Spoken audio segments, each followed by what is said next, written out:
And On the this thing that, computer. yeah, the meeting is being recorded. I consent. You have my consent. Okay. Hey, if we had relations, would that be gay, incest, or both? Or how much of each one? Is it like I would say 50-50? I would say all the above plus some things that I don't want to say while being recorded. I Okay. would say that. Okay, cool. I got you. So what's up, man? How you been? Dude, I'm just it's been a grind this summer. I got my law school admissions test in about a week and a half now, and then summer classes, and actually no, I dropped my summer classes, whoops. Um and then Yeah. just reading a shit ton and doing all that. How about you? How's Austin? It's cool. It's been rough the past couple days. But other than that, I mean, it just takes time getting used to. People from Austin are awesome. Like, I mean, you lived in Hmm. Texas, so you know Texas people are usually pretty cool.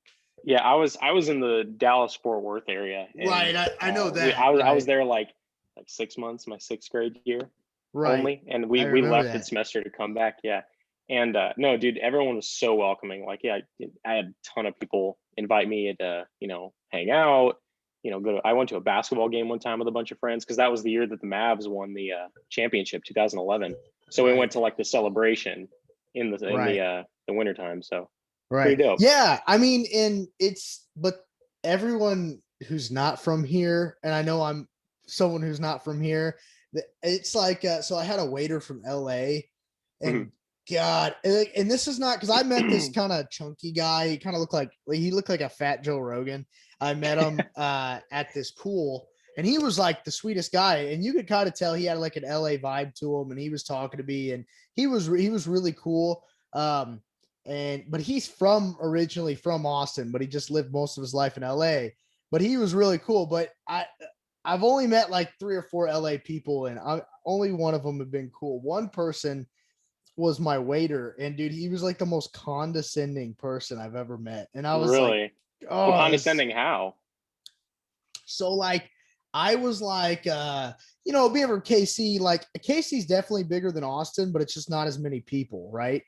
Okay. Okay. So, but like it's also really simple. Like, you know how the highways in Texas where it's like crazy, whereas the Yeah, highways in there's Kansas, it's just like this way, and then the main roads go against. And I was explaining because the guy wanted me to compare like what Kansas City's like, and I was telling him like, yeah, you know, it's like, dude, there's an exit every 2 seconds, and like there's like just it's like crazy here. And then where I'm from, it's like not like that. He's like, well, yeah, it's a city. Like he said it just like that. And I yeah. and I know I shouldn't have let that bother me, but I still, if like I'm holding on to like, oh, I wanted to punch that guy in the face.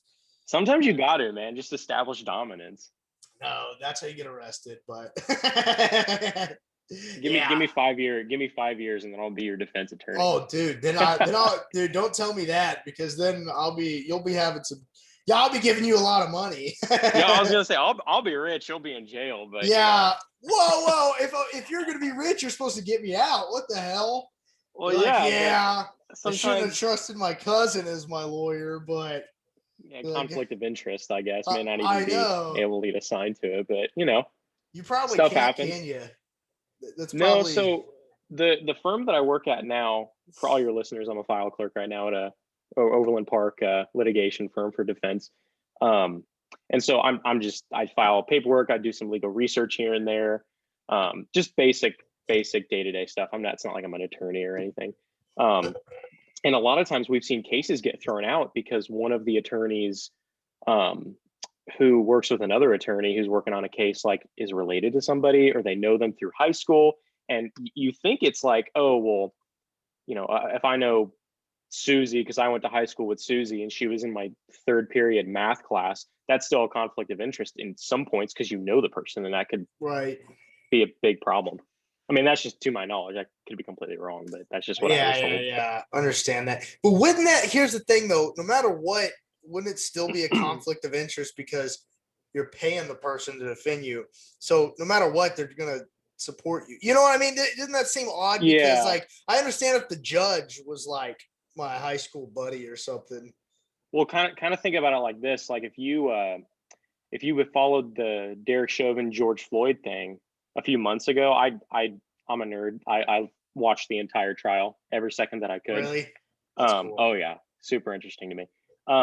But I was watching it, and during jury selection, like one of the questions was like, "Do you know the defendant?" Which was Derek Chauvin.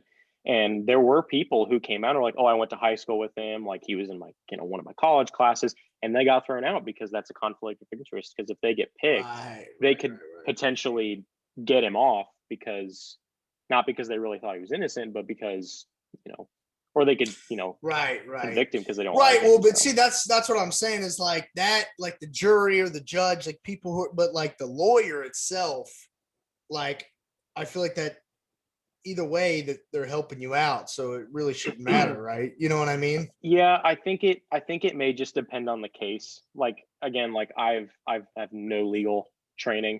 I've taken a bunch of legal classes at Rockhurst, which is the college I'm at now. Right. And this is just what I've accumulated. I know that there's like, civil law, there's criminal law, there's bird law. I don't know. There's millions of different laws.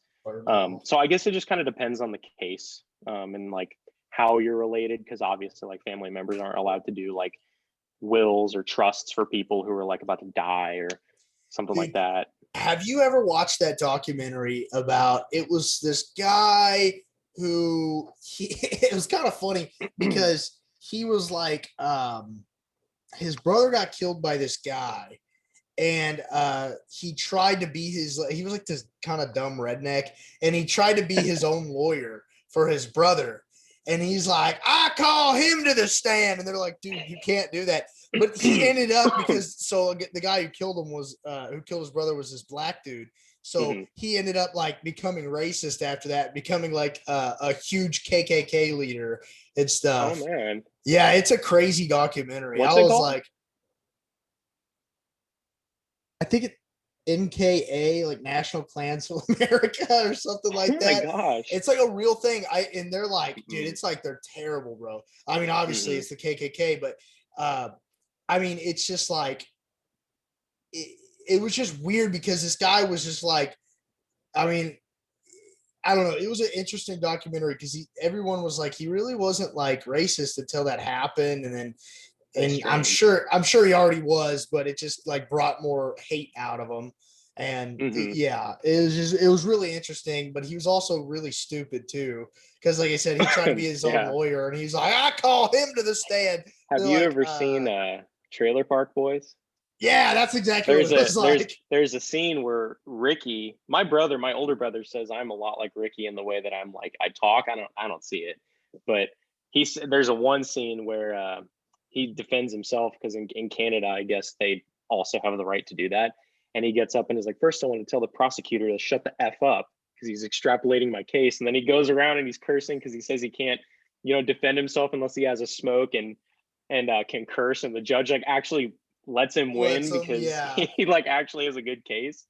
So there's that too. But I know Canada is really different because I think they're still pretty shut down and stuff now. They are, yeah. No one really knows what's going on in there. I don't think it's that bad as people say it is.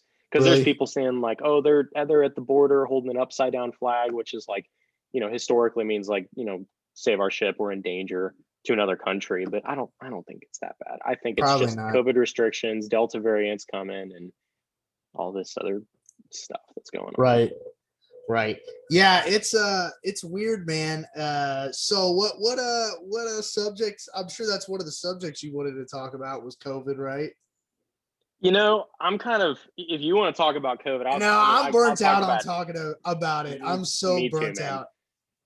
Me too, man. If you don't want to talk about that, I'm totally fine with that. Because nothing can be said that's new or like a new opinion. It's all just the same stuff of it's all get vaxxed, don't get vaxxed, right.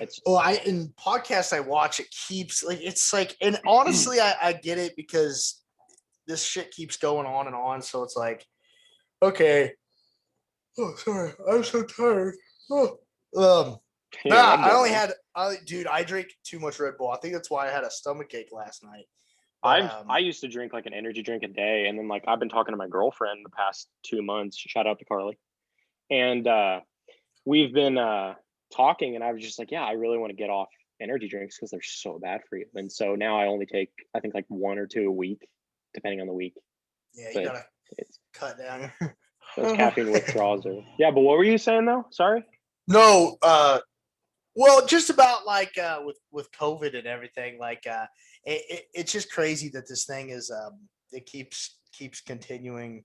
That's all I think I have to say about it. I had a lady the other day scold me for not getting my vaccination, and I was like, okay, I knew where the conversation was going, right? And I talked to the lady at the park before, and I ran into her, and she's like, "Yeah, have you been vaccinated?" And I just knew, I didn't expect it, but then I kind of expected it. I was like, "No." You were like reluctant to answer. You're like, I don't know. Yeah, I just, yeah. it was just like ding ding, and she just like lit into me. I'm like, I don't understand why you think you have the right to light into me like that. Like it's Was I, she older?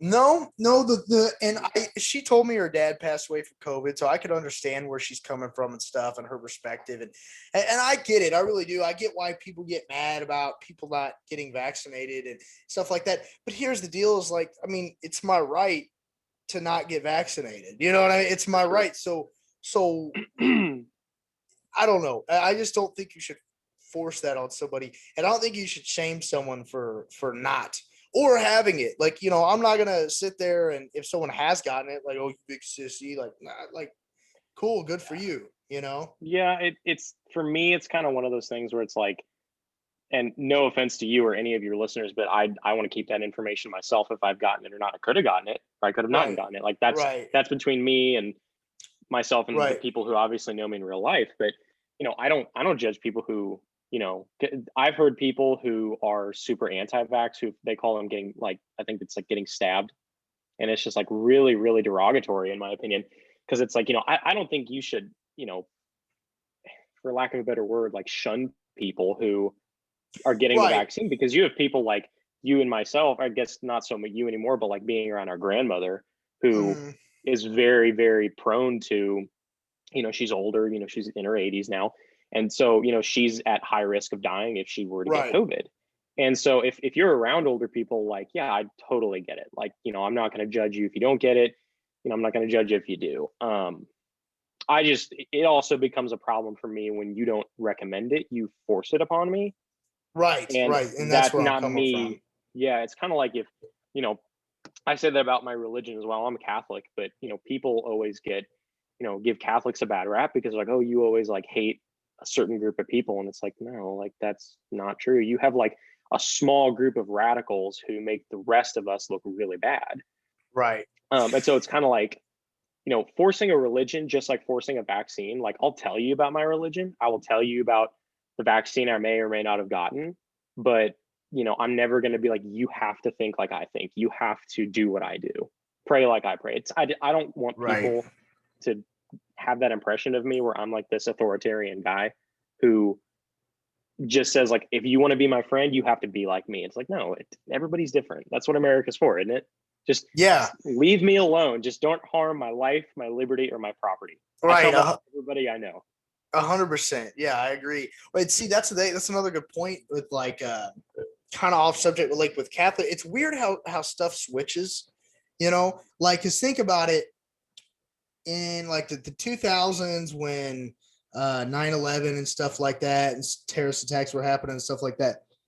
People were like real big on like, judging people for being Muslim, but Mhm. nowadays it it seems like you can only talk bad about Catholics or Christians or stuff like that. That's almost like the norm. Like when I go on Facebook and stuff, if I said anything about Muslims and actually Sam Harris, I don't know if you know who that is. I He was do a know Sam. Yeah, for yeah. sure. So he talked about that, him and Bill Murr, or Bill Murr, Bill, It is, right? it is Bill. I think it's Bill Burr is who we talked about it with, because Bill Burr has no filter. Yeah, no, not Bill It's just, Burr, Bill Murr, because Bill oh, Burr Bill is Murr. like, My mistake. yeah. Yeah, Bill yeah. Burr is a comedian. Bill Murr. So but the thing is, they were like, they have no filter, but they were like, they're like, no, I have no problem with people being Muslim or Catholic or anything, but social media wise, I can only talk bad about Catholics or Christians Mhm. or white Catholics and Christians, if that to be Mhm. exact, or anything that is really more, or anything that involves like the American standard, right? So it's For sure. like, Yeah. it's like you should be able to, and that's what I'm talking about. You can't silence people. Is like you should be able to criticize everyone. You know, if you can That's yeah, for sure. I'm sorry, finish. That's No, my no, bad. go ahead. No, I'm done. I was just saying, like, that's one of the great things about, freedom of speech is that, there's a famous quote, I forget who said it, so please forgive me. But it was, I You're don't like forgiven. what you're saying, but I will fight to the death your right to say it. And so it's kind of like the idea of, like, if I look at you and I'm like, you're stupid, I don't like that shirt. That shirt's too blue. You may not, yeah, I like your shirt. This is just an Thanks. example. Thanks. And, you look at that and you're like, well, that's hate speech. And it's like, well, hate speech is protected if you're living in the United States. I mean, obviously there's some hate speech that is protected, like saying racial slurs, that is not okay. I mean, like, it's protected, but that doesn't give you the right to say it. Right, for sure. And And, I don't like when people abuse that at all. That makes me very uncomfortable. And I will stand up for, because that's how I used to work at a gym a few years ago, where some guy came in and was giving some racial slurs to this African American man that I worked with, and I was beside myself when it happened, and he was just not a great guy, and he had done some other stuff that I had heard of, but this was the first time I had actually heard him say something. That really bothered me because he yelled what I just said, which is, he's like, well, I thought this was America. It's like, dude, and my argument back to him as I was kicking him out, with the other people who were working with me was, just because you have a right to say something does not mean you should say it. right. If that makes sense. Right. Well, and see, that's the thing with like freedom of speech is like, say what they need to say, but then majority rules, we're going to see if you're an asshole or not. We're going to see if you're a bad person or not. So if you have someone somewhere who is clearly, being racist or just being prejudiced, there's consequences to that, and Oh, for sure. And there should be. yeah, 100%. So, Mhm. and that's the thing is like, it's crazy to me. I understand America's not perfect. We have a lot of issues, a lot of problems. Like, man, it is great to live here. Like Oh, for sure. you can really truly work hard and become something great. You could, I That's the mean, you could, American dream. yeah, you can say what you want. You can do what you want. You have a right to say what you want, and you have a right to retaliate saying what you want. Like, it's okay, Hmm. and For sure. but on the flip side of that coin, with social media wise, and I know I talk about this, so I could probably change it anytime, but is like, that is with the banning of speech and certain things, it's like, sometimes it's a bit ridiculous to me. It's like that, like I've been kicked off for saying stuff like clearly joking, and I get it. It's like it may not have looked like it was a joke or something like that. I've seen other people like really not even saying anything bad at all. There's certain Yeah. things I Yeah. understand, but like that is just like, I don't know. It's just wild to me. Like people just talk, like just being shunned. And then here's another thing, and I know it's not real. Like social media isn't real, but it's so big part of our life that Hmm. like it becomes real. So when someone posts something like, I support Trump, I support Biden or something like that, and then they go for a job, and then their job looks at it, and they're using that as like, hey man, you can't work here. You're a Trump supporter. You're a Biden Hmm. supporter or something like that. And it's like, dude, why does my political ideologies matter to you? Yeah. I've have, some friends who I've lost because they don't like the way that I think. And, there's one of my friends who I met in, I think it was September, Mhm. when I transferred to my new school this past spring, because I transferred midway through the year. And I went to tour, and there was this kid who um, he showed me around the school because he was also my major. And he and I hit it off immediately. We were just like really good friends. And then around December, he and I went and got coffee because he was like, I'm really excited to have you on campus this spring. And I'm like, yeah, me too. It's like, because I went to community college before. Um, And then we ended up, getting around to the point of politics because it was right around the election. And we had a very civil discussion. But when I went home that night, he had blocked me on all social media. I texted him. It went from blue to green, which is like, the universal sign of like, you got blocked. And I took that to heart because I was like, I thought we were civil. We had a civil conversation. We didn't, throw, slurs or anything at each other. And, as you should in a political conversation. And I saw him the whole semester, tried to talk to him. He didn't really want to talk. And I was like, that's fine. If you don't want to be civil and agree to disagree. And, on the flip side, though, there's a ton of people I know who don't think the way that I think. And we're extremely good friends. And we talk about it sometimes. And we, because I love to have these kind of conversations with people about politics because I don't like to make people feel stupid, because you always see those compilations on YouTube where it's like, so-and-so destroys so-and-so with facts and logic. Right. And it's like, no, I don't want to do that. I want to see it from the flip side.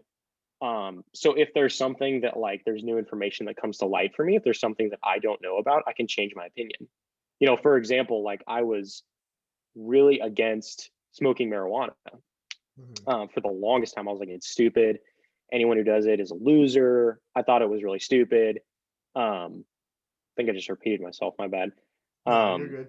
But after like looking into it and realizing, I was like, like if they're going to regulate it and they're going to make it legal, just make it like alcohol.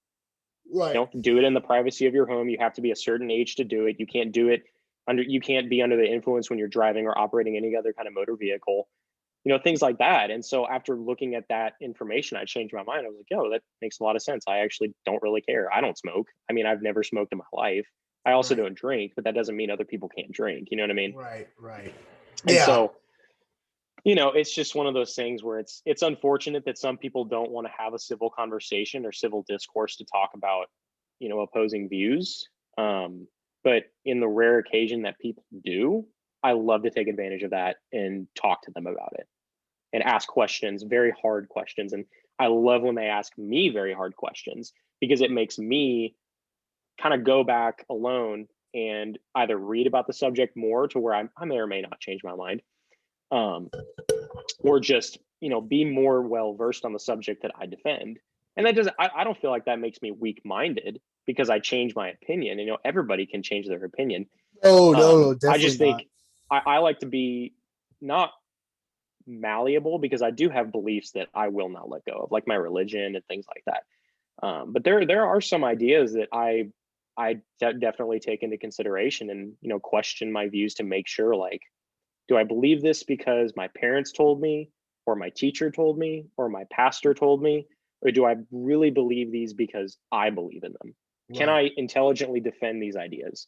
And if the answer is no, you either have to look up the information and know how to intelligently defend them, or you have to change your mind, because if you can't defend it, there's no point in, doing that. So. Yeah, dude, I think that's really important to look at because, when you get, as you get older and you see it from generation to generation, like clearly our parents don't think the same way that their parents think, and so on and so on. So there's always going to be some kind of progression of how we think, and certain ideologies are just going to be let go, and certain things are just going to be more lenient. Now, core values, yeah, most likely they're going to stay the same, but you're right. Like there's certain things that like I have definitely, I've adopted the ideas, and then I've literally done the exact same thing. Like, okay, is it because my parents taught me that, or, how I grew up, or like, do I really feel that way? And then you start to think about it, and like, you kind of, there's been times that really I've been like, you know what? No, actually, I don't think like that. That's a disagreement. Then you keep going. And then somewhere down the road, I had both, somewhere that I still stick with that. And then certain ideas that I literally am going back to, wait a minute. No, actually, I do think that way. Like, yeah, I left the idea, but it's good to kind of abandon an idea for a while to see how much that idea really means to you. Because there's times when, especially more experience you get, you're like, oh my God, that's why my parents like, that's why they thought that way. Because you're For like, sure. because then you have an experience that they had, and they tell you things like, okay, you're thinking that now because you're fucking 21. Wait till blah blah blah blah. Wait till And you have then children. Wait till you have a house and a right, mortgage payment. Wait till you have to pay taxes. You're right, gonna really, exactly. yeah, you're gonna love all these things right now because you're not the one doing anything. And like, it's really unfortunate. And that's so, to all your, listeners or viewers on YouTube or Spotify, wherever this is gonna go. I gave Luke a list of book recommendations that I recommend all you guys for Oh intellectual yeah, growth. we'll put that in the beginning. I'll have that edited and put that For in the sure. beginning. Yeah, it's a Google Docs. There should be a link. My email's in there as well. So if you have trouble getting in, just email me and I will give you the password if there shouldn't be one. Cool. But there's a lot of those books are very hard reads. There are a lot of, what you just said, which is, I'm going to abandon this idea for a small period of time so I can read about it a little bit. And then I'm gonna come back to it. And that's why I love reading, because it doesn't matter the subject. I mean, I'm more of a nonfiction person myself. I'm not a big Me too. fiction person. I just like learning about current events. I like learning about historical patterns. I like learning about intellectual growth, spiritual growth, mental growth, if you want to call it that as well, for like mental health. And a lot of those books are centered around, like, I think there's a book by Dr. Jordan B. Peterson called Beyond Order, and the second chapter is titled, it's side note, he wrote a book called 12 Rules for Life, and then his second book, which is Beyond Order, which is the sequel to that, Beyond Order 12 More Rules for Life, and the second chapter is called Abandon Ideology. And each chapter has a very vague title, but then once you read into it, it makes a lot of sense. So I would recommend those two books to read first if you really want to change your life.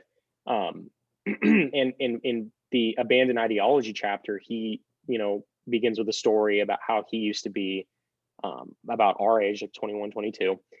And he was in college and he believed himself to be like a Marxist, and he believed it. And then he went to graduate school to become a psychologist. And after speaking with people who actually lived through the gulags from Russia, because he was in the 80s when he practiced 80s and 90s, the fall of the Soviet Union happened in 91. And so there were people who needed therapy because they just lived through something as terrible as like a gulag. Right. And he opened himself up and started reading, which another book I just finished, it's called The Gulag Archipelago by Alexander Solzhenitsyn. That's also in the book recommendations list. And it goes into like very vivid detail about what the gulags were like. And we can talk about that more if you want after I finish this point. Yeah, sure. But he says he read the book and it shocked him so much because he's like, I thought this Marxist idea was so great. I thought it was everything. All these That's teachers were telling crazy. me. I never knew It's amazing.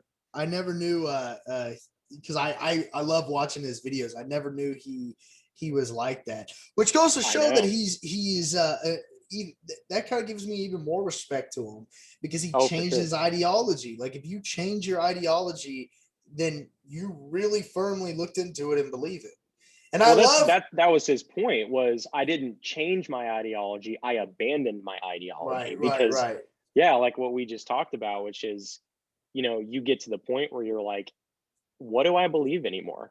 If everything in my life is being questioned, I have to, human beings are very, very weird. You have to have like a sense of like belonging, like a community. Everybody needs community. We're social animals. Family. Everybody's Dom Toretto. I made an Instagram post about that recently. I saw that. That was awesome. My older brother left for medical school a few weeks ago, and I made that. It was, no matter where we are, we'll always be family, Dom Toretto. And I wondered if anybody would catch on to that. I'm glad you did. Oh yeah, that was hilarious. I started dying. I was laughing so hard with all those memes. Oh, those are great. And but he just is like, you abandon ideology because it gives you a chance to see, perspectives from a 360-degree angle. And you see, okay, well, like, there's this Marxist idea, but there's also this like socialism idea. There's, democratic socialism. There's, a market economy. There's capitalism. And, eventually you get to the point where you've seeing all these different ideas, you yourself can make that decision, and instead of having someone else make that decision for you. Right. It's basic critical thinking. And I think our generation specifically lacks the ability to critical think.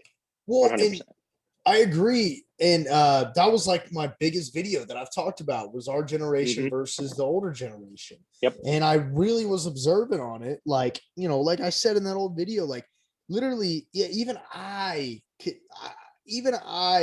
like feel myself being like so much lazier than people who are older than me, like way older. And by that is like, you know, for example, I use the car example. Me and Granddad, we were working on the car, and you know, he's just one of those guys. You know how he is. He doesn't stop. You know, and you look up how it's like it's just so weird. Yeah, I'm sorry to it's interrupt you, but insane. yeah, No, you're fine. It's crazy. And you know, don't get me wrong. Like I think people definitely need like, you know, some breaks every now and then. But like, there's just times when it's like, oh my god, like I catch myself like, dude, you know, and I think people in general get into the cycle of I'm working hard, I'm eating healthy, I'm doing good. Monday, Tuesday, Wednesday, Thursday, I cheat a little bit. Friday, okay, I started getting back to the things I was doing. Saturday, I go nuts. Sunday, oh, I guess I could do it since I'm on a roll. Okay, it's Monday. Yeah. I can start. I got to be good again. You know, we get into these, and then that's just like a small portion of that, right? To a bigger portion of like, and dude, I've observed this in my life because everything goes back full cycle, right? Yeah, I get into like 4 weeks of eating good, reading books, you know, meditating, working extra hours, just I'm on a roll. And then, and I know like everything needs moderation, but then like right when I start seeing results, humans, we have this weird thing where it's like, oh, I got a little bit of results. Okay, let's stop. We could stop. Oh yeah. You know what I Yep. mean? And For I sure. think, you know, it results in anything, whether this be this podcast or weight loss or weight gain or anything like that, feeling better. And then you get back into these habits. You know, it's crazy how, like I said, everything goes back full circle. Then you got to start all over again. You know, for sure. And like you said, you know, humans, we seek this comfortability constantly. And going even further back to what you were saying is like, we find ideologies to fit with our group so that way we feel comfortable. And that's why we need that group. You know, it's like going to these interviews, man. I walk into places and, you know, I can tell when I'm not welcome. You know what I mean? I can tell when I'm definitely not in a bad way. And look, here's the thing.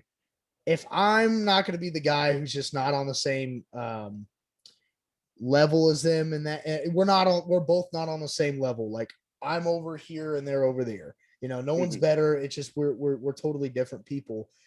I don't want to join a group that I'm not going to fit into. It is if I'm a rigged piece of the puzzle and I don't fit, why curve the edges and make myself fit? That doesn't make any sense. That's a good analogy. Yeah, dude, that makes a lot of sense. I really agree.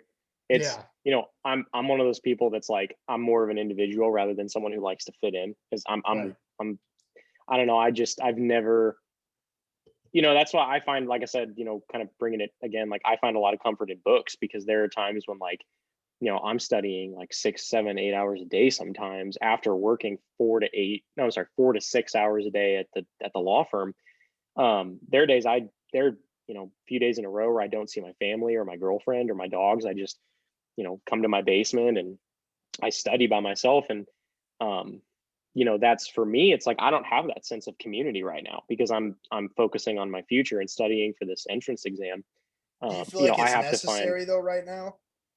yeah, no, like for sure. It's a necessary evil for sure. It's one of those things where it's like, you know, I've had friends and I feel like I'm blowing them off, and I always apologize to them, but, you know, I feel like I'm like, you know, they're like, hey, let's go out. Let's go to Lawrence this weekend. Let's get drunk. I'm like, I can't.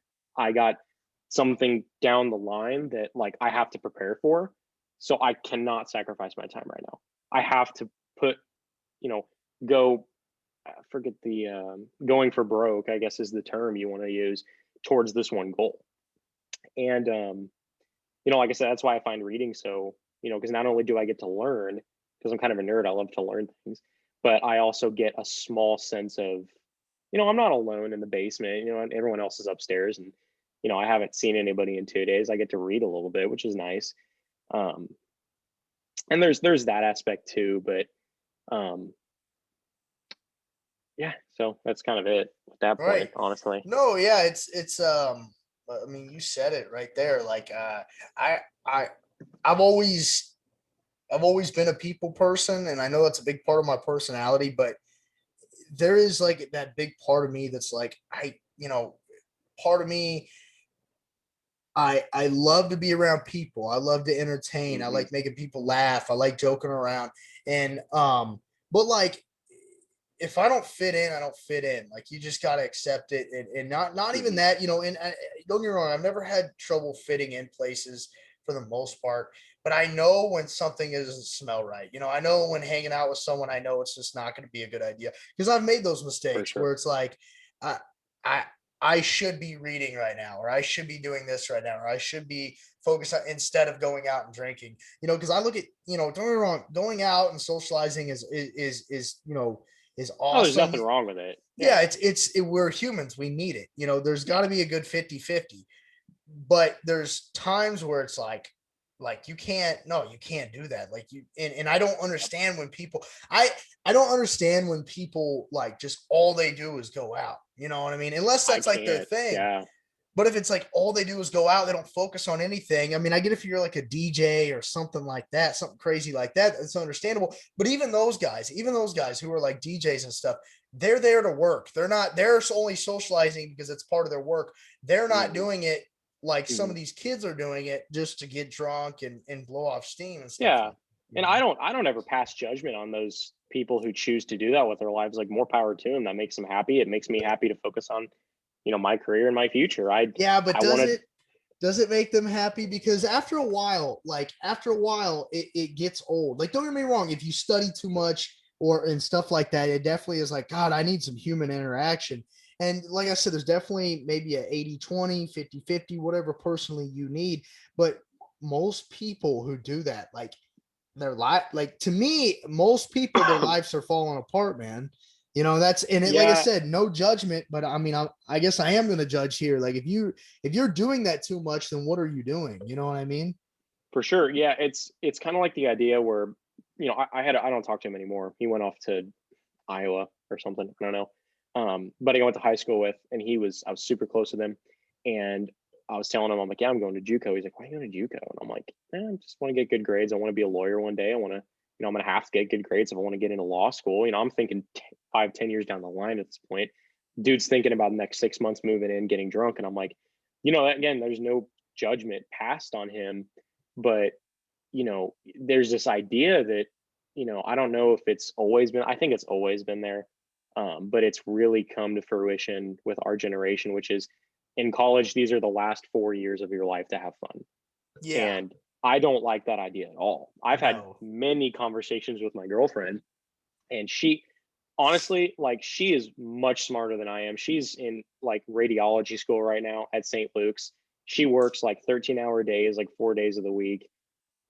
Girl is just like working insanely hard, and I Right. respect the hell out of that. Right. And she, more than anybody in my life besides like my dad or my older brother or my mom, knows, the value of hard work and knows like sacrifice. And I talk with her all the time, and I'm like, I don't like this idea that, it's these are the last 4 years of your life. And so she and I have kind of come to the idea that it's like, these, if you have that mindset, these will be the last fun years of your life, because you're going to shoot off in school. I was going to say a curse word. I don't know if you allow cursing on your Yeah, I've family cursed like program. a million times. Hopefully, yeah, I've What's cursed your like a one? million times. I don't get fuck. Oh, double language. Oh, I know. Well, I didn't know if you wanted me to curse or not. I didn't know how you wanted it to look, but obviously you don't care. You'll present yourself You're well. Yeah, you're more than welcome to. But yeah, she and I have talked, and so, like I said, if you have that mindset, these will be your last 4 years, because you're gonna piss off in school. You're gonna get C's and D's. You're gonna Right. you're gonna get a degree. You're maybe an associate's, for sure a bachelor's degree. Finish bottom of your class, bottom of the barrel. and you end up getting some 9 to 5 where you sit behind a desk all day and you hate your life and you sit in traffic 2 hours a day. And you think about all those fun times you had, those 4 years. Yeah, but all those 4 years, man, those are the best years of your life. You always have those right. memories to look back. Or the Go flip ahead. side of this is that, sorry, you could sacrifice these 4 years so that the rest of your life is comfortable and the rest of your life is fun. Because again, going back to my girlfriend, you know, she works like harder than anybody I know our age. And she has continuously told me, like, I can't go out on the weekends, you know, I can't do these things that I want to do, but like it's for my future. And I respect that. And that's given me a new respect towards my career because I've understand like these sacrifices, even though right now they don't look like they're going to mean a lot, 10, 15, 20 years down the line, when everyone else our age is, you know, in a terrible life because they just didn't make good decisions.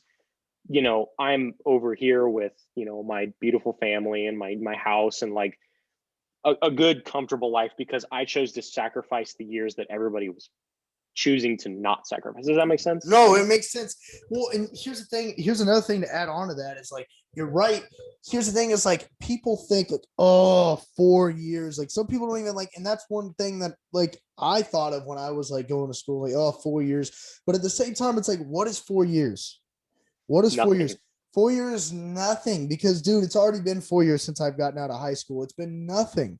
It's been nothing. So you could choose to, you know, get in a shitty relationship, get into, you know, get drunk every night, like get, you know, whatever, or you could choose to get in a good relationship or, you know, read, sacrifice your hours and stuff like, and that's for anything, even if you don't go to school, like even if you have something like this podcast, like, or law school or being a doctor or something like that. You know, being a doctor takes like quite a while. So I guess so does law 9 school. years. Yeah, I guess dude, so law does.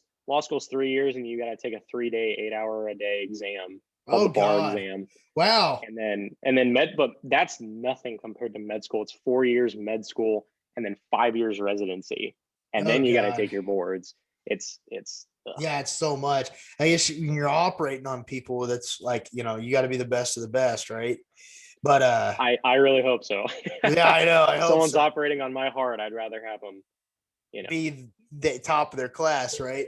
Well, let's see for that, sure. and that's the thing is like you said, for whatever, how many years you got to sacrifice for the rest of your life, you get to have a good family and that and stuff like that. And the thing is, a kid's mind, like when you're in your 20s, you don't think like, oh, I don't even know if I want that. Like, yeah, okay, you might not or whatever, but like that's just you thinking right now. Like, think of what you want, work hard for it, and it will come. But you got to Yeah. work hard. You got to. There's a, what is that called? Is it called 1,000 days or Perseverance. Oh, you no, mean it's called like 1,000 days or something like that, or your first 1,000 days. It's like like the if you journey like, of 1,000 miles begins with a single step? Is that what you're trying to say? no, it's like basically 4 or 5 years. How was 1,000 days would be like 5 years or 4.5 or something like that, right? Yeah. I think it's called that. I think it's like your 900 or 1,000 days or something like that.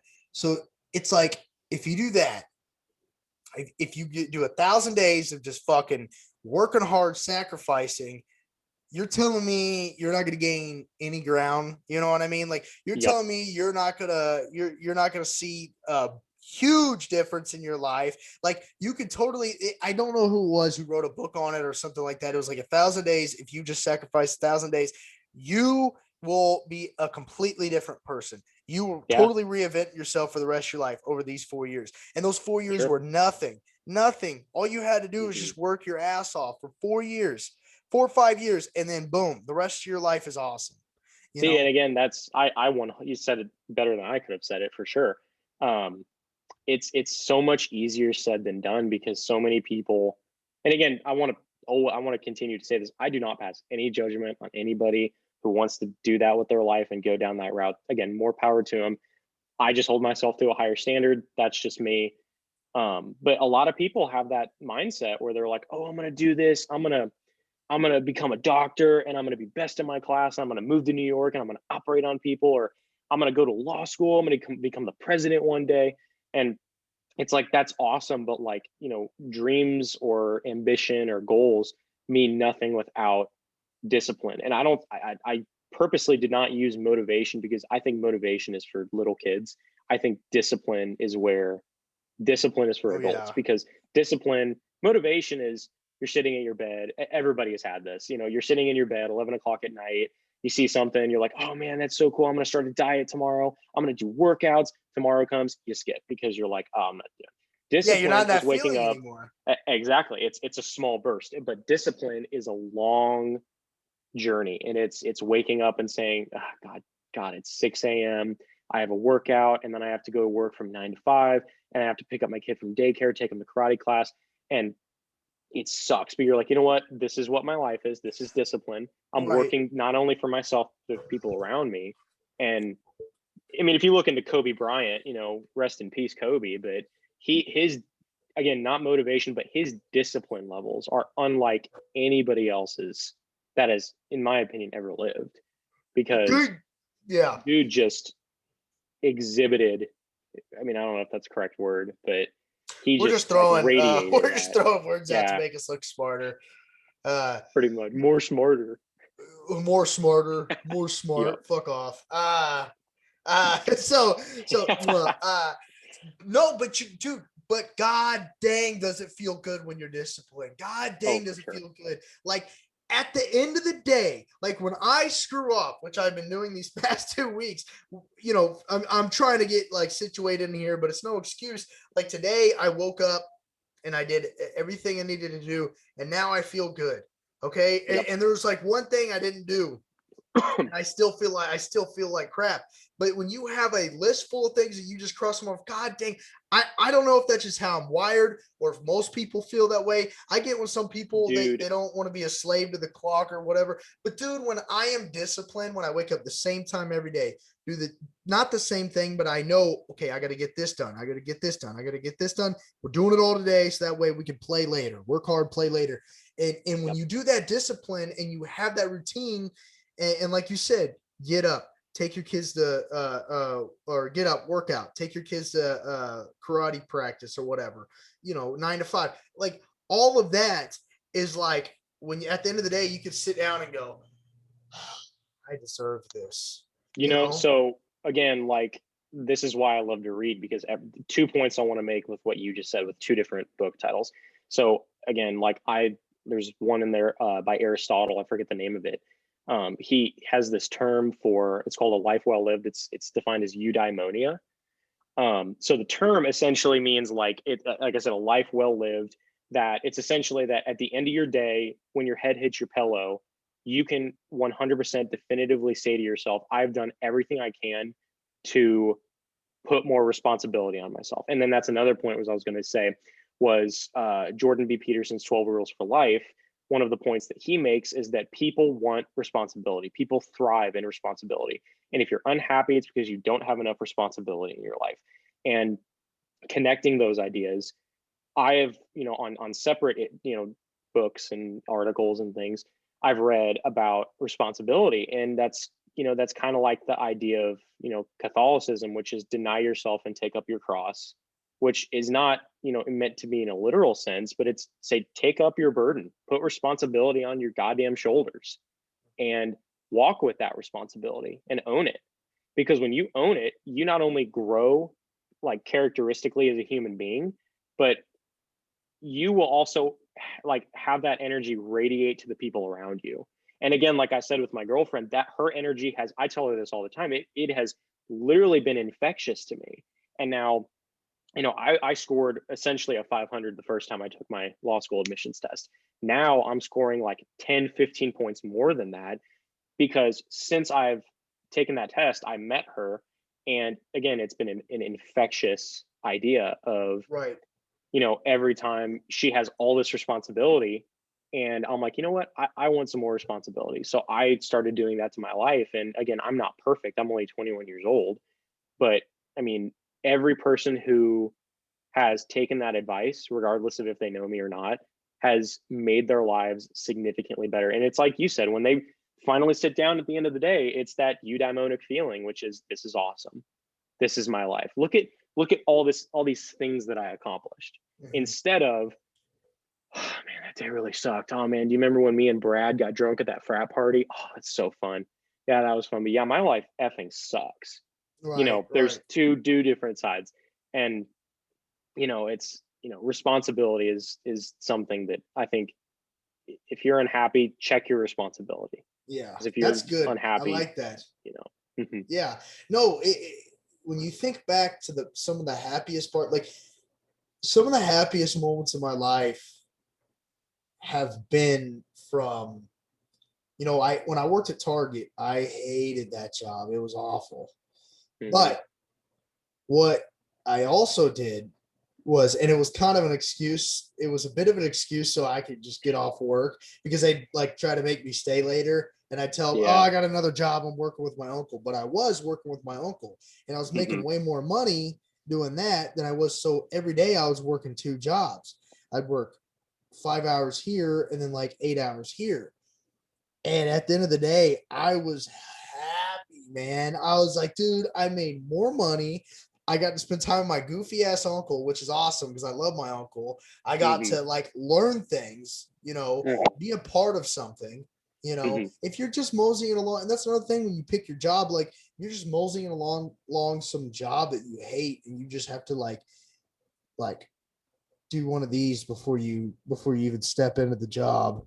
It's not your job, you know what I mean? And Yeah, for sure. I get it, like everything's temporary, but like, and I know I'm gonna get off task, but back to what we were saying is like, when I was doing those things, at the end of the day, like you said, when your head hits the pillow, you're like, God, dude. Or even, I rarely drink, but sometimes I crack open a beer because I'm like, I actually deserve this beer. I Yep. hate drinking. Personally, I hate drinking if I didn't Same. deserve it.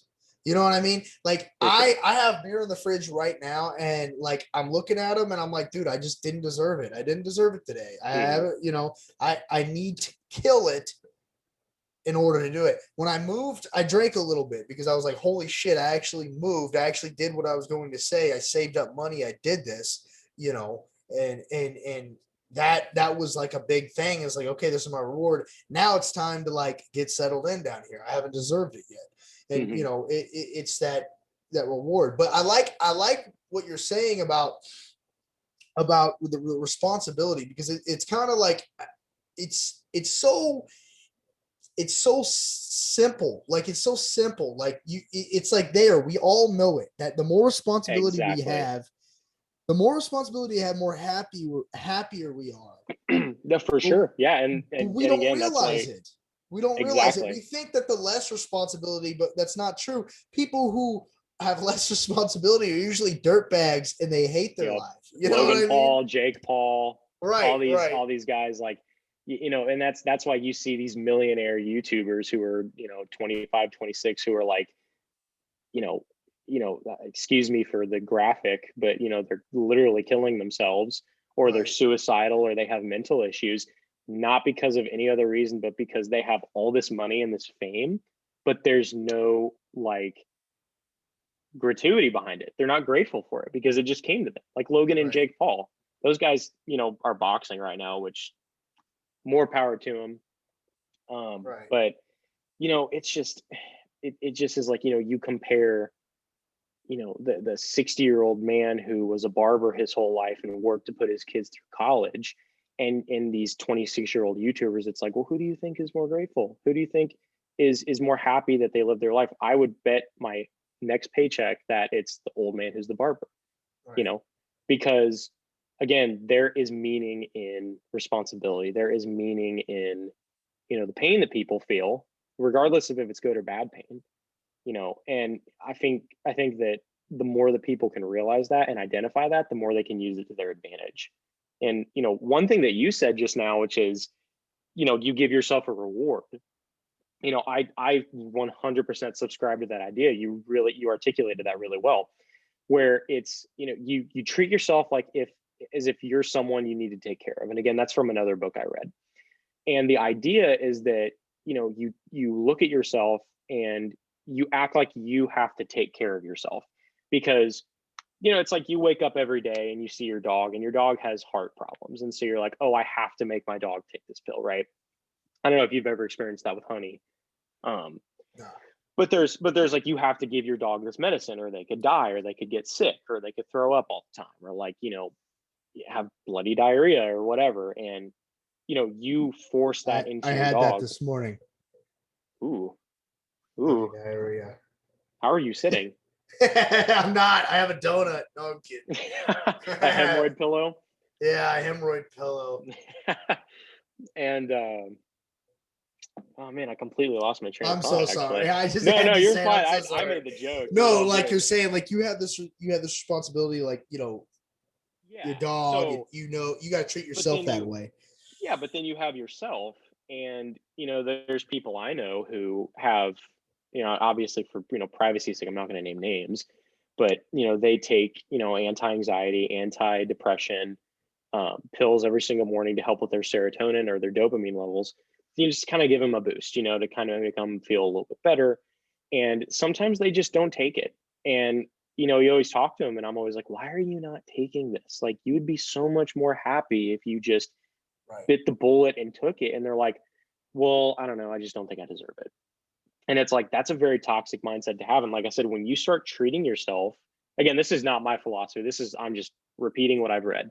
Well, like, When yeah, you start treating yourself as if you're someone that you need to take care of, you give yourself those small rewards, like a beer at the end of the day. For me lately, it's been, okay, well, you just studied 3 hours straight for your LSAT, and you got like 27 out of the 28 questions on the right on the hardest section that was your worst section.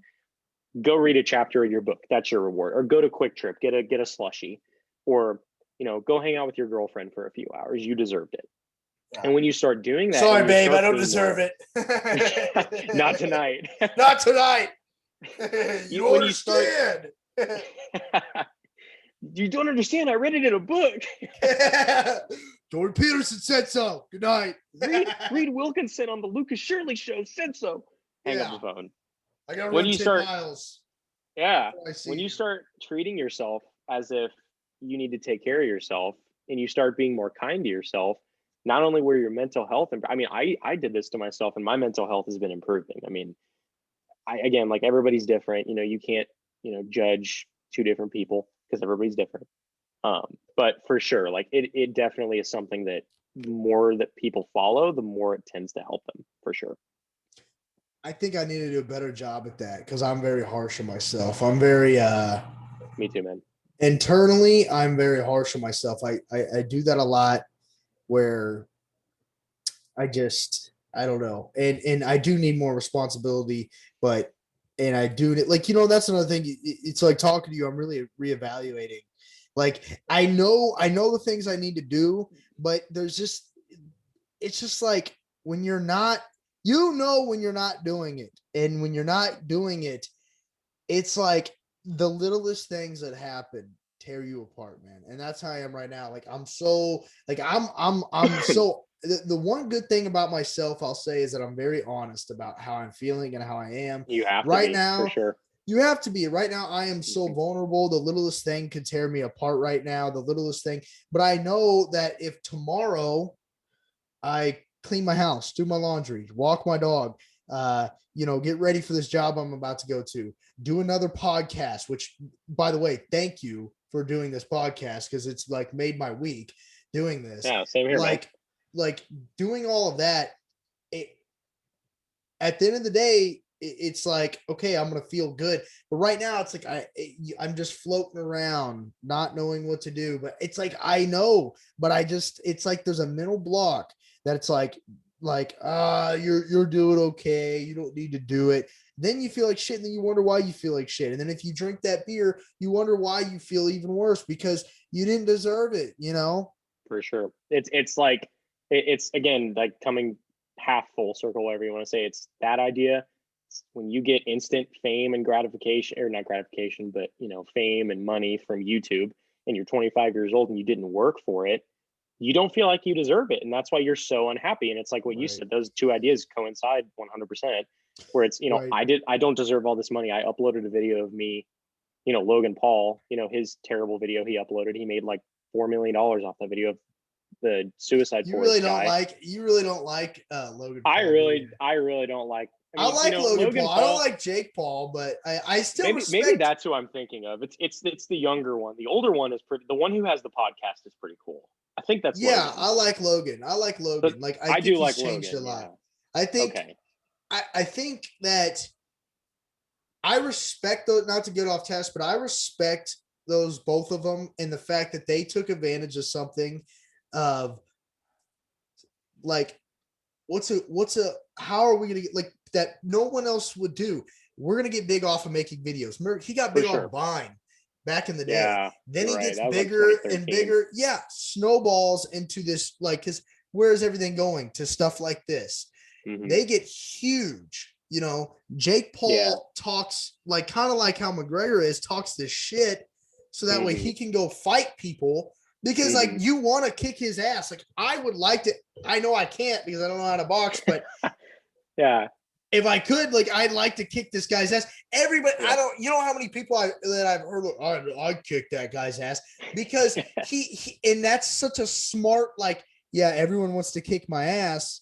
So if these rich guys who want to fight me, these famous fighters come and kick my ass, I'm going to get money from it. And I think I respect it. I respect how smart it is. And I do think there is a grind to it. I think there's a grind to because he's actually like, he puts in the work as a boxer. He puts in the work as, you don't got to put in the work of being an asshole. That's just kind of a natural thing. I think I may be thinking of like 2016, 2017, because I really haven't followed the Paul brothers in a few years. Don't get me wrong. Logan Paul still pisses me off.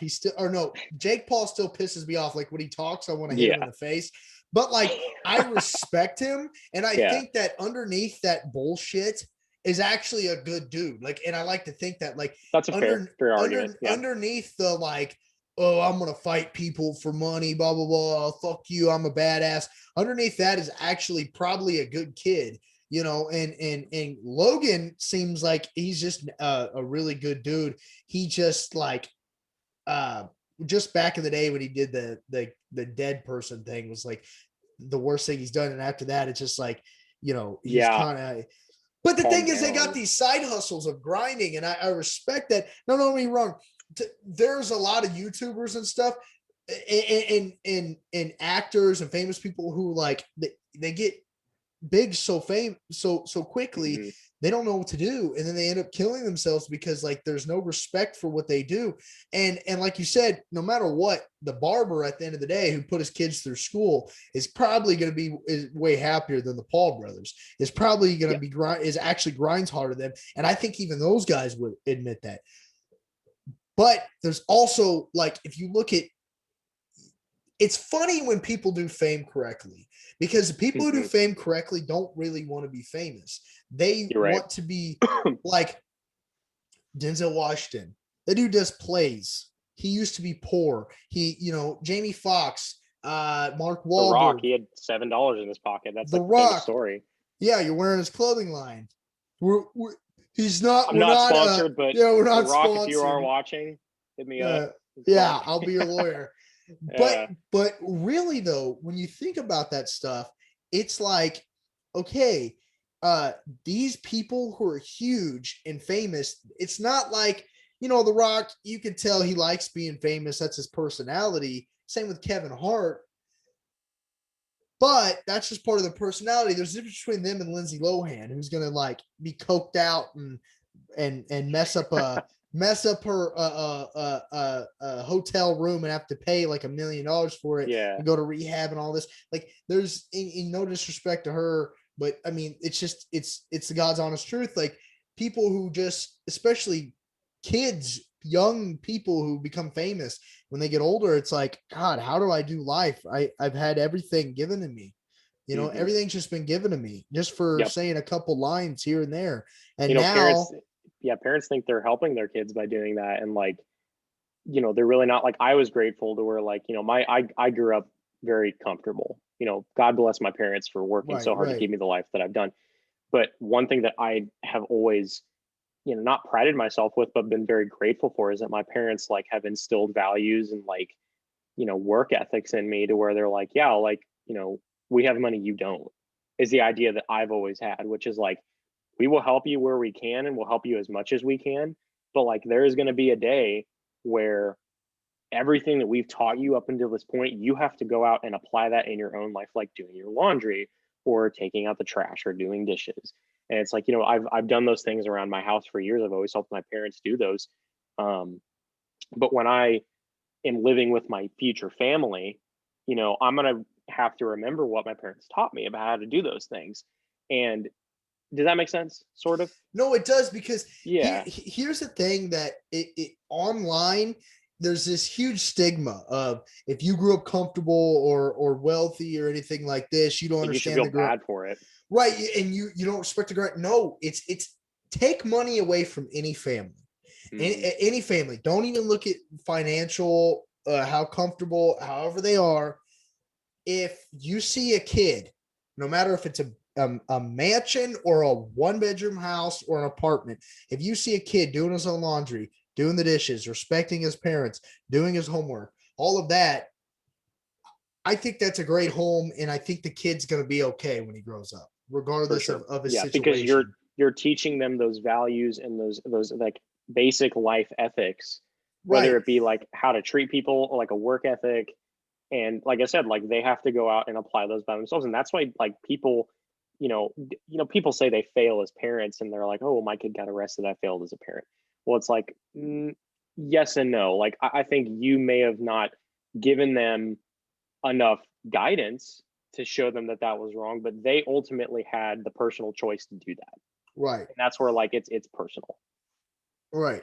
Well, and That's see, my opinion. and see, you're right. And that's the thing, is like, no matter what, yeah, there's going to be certain things that, like, the way my dad grew up, when he grew up in the projects, that I can't relate to and I don't understand. However, there's still those same values there. There are kids that I would work with, and they were really wealthy, and a lot of them really respectful kids, and they're doing good and they're taught the right way. Some of them fell through are on drugs, pills, fell through the cracks. They didn't have good parents. Unfortunate. It is unfortunate. And same with kids who are lower middle class and poor. I knew kids that, they never, kids who are from the projects, who I grew up with, you would never know they're from the projects because they carried themselves so well. And there's nothing wrong for being from the projects, but they carried themselves so well, and yeah, they had certain knowledge that other people didn't.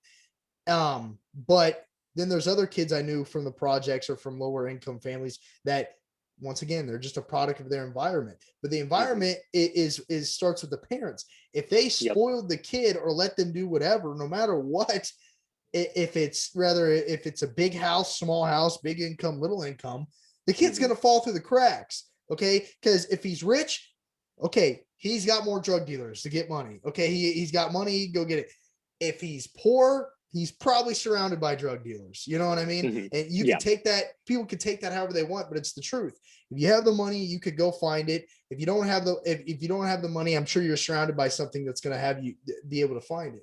It's all about the discipline, and people are going to mess up, man. People are going to mess up, but there are people that still mess up. I'm not going to say his name, but one of my buddies was really messing up, and I think you know him too. We're not going to say his name, but I think you know who it is. He was really messing up. If you're watching, I got you. I won't say your name. Yeah. He was really messing up a while ago, and dude, he's doing great. He has a job. Lives in Florida. I mean, he does all this stuff. I talk to him all the time, dude. I love him. I love him to death. And I told him one time, like, dude, you can't be doing these things. You can't be screwing up.